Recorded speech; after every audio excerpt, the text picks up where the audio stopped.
Hi everyone, my name is Carissa Robino and I did my research on the nonverbal communications in Israel. I specifically chose Israel because I'm traveling there over the summer, so I thought it would be very interesting to learn a little bit about their culture and their nonverbal communications before I got there.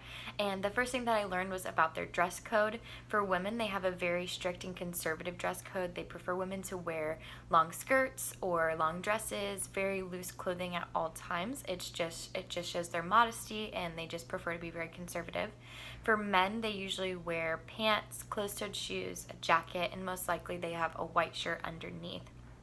When you're in communication with people, for Americans, there could be some points where you feel like someone is invading your personal space.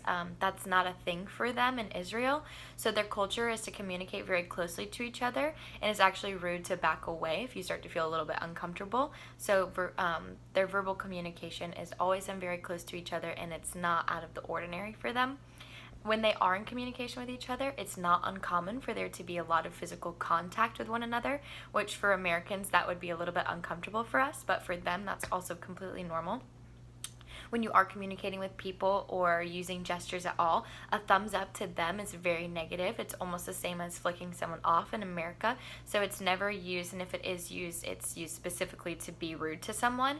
And then the left hand is known to be the dirty hand to them. So they never use their left hands for things like eating or shaking hands or waving or anything. Their left hand never gets used for any of that, just because they consider the left hand to be so dirty.